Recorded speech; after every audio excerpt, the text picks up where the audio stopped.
He's a genius. He clearly is a genius. You know, he's somebody with high intelligence and an amazing sense of innovation and sort of technological prowess, and you know is obviously driven from an early age after a sort of a medical condition that meant he lost a limb.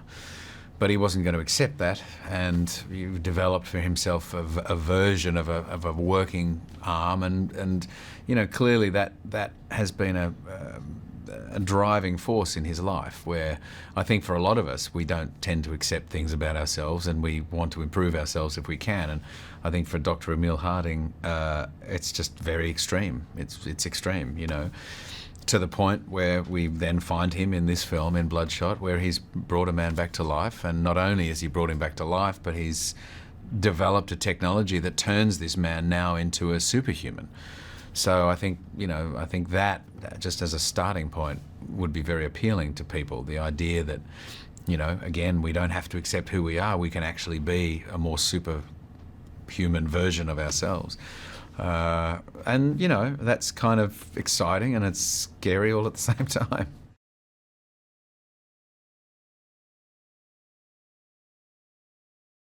Because of the technology in Bloodshot, in Ray Garrison's body, which is all kind of linked up, Bluetoothed up to his computer system. I'm sure the terminology is more advanced than just Bluetooth, but he's really able to drive him as such, you know, to control him. He can speak to him at any point. He can hear him, and he has absolute sort of his control over this man at his fingertips. So it's a real godlike kind of position that he's got himself in with Bloodshot.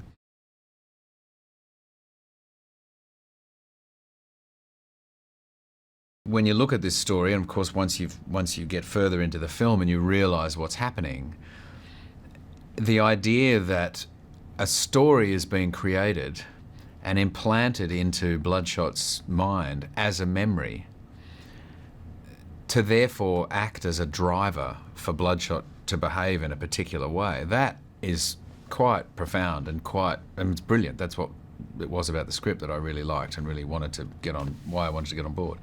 But it's really scary as well. It's absolute manipulation. You know, it isn't just about taking advantage of someone's vulnerability at a point and trying to sort of, in a conversation, trying to sort of manipulate them to go and do this. It really is truly going, we're going to take your memory out of your head because you died and we've brought you back to life and we can, and we're going to put this memory in your head and we're going to weaponize you. We're going to get you to do what we want you to do because we can.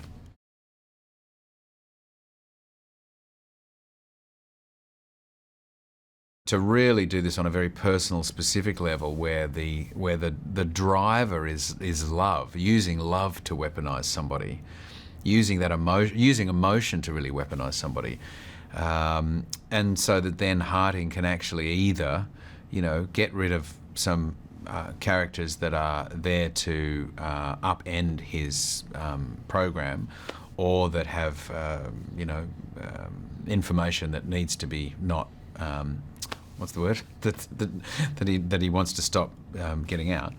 It means that he's able to use Bloodshot to sort of achieve these specific, you know, targeted offences.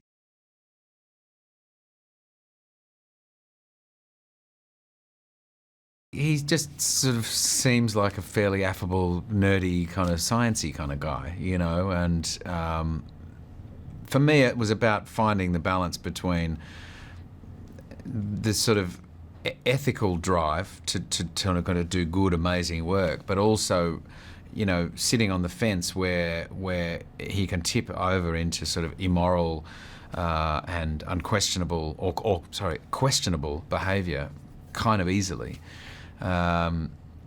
So, you know, I didn't want to play a character who was sort of mustache twirling and you know, seemingly nasty or evil, but perhaps more somebody where things have just gotten kind of bigger and bigger and more out of hand, and he's trying to maintain control, but also his ego's in the way as well.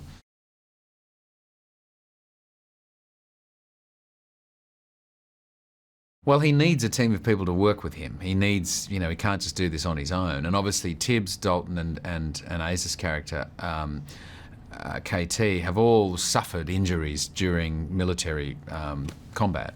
And he has brought them in and rescued them, essentially, has repaired them and revived them. And so there's a loyalty there as well. And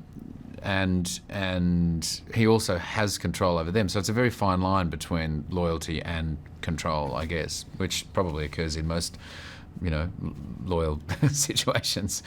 And obviously, we see, eyes have been replaced, legs have been replaced, breathing apparatus has been replaced. So these characters are now functioning on a level that they couldn't before. They're lucky to be alive, and they owe a lot to him. And maybe he's taking advantage of that.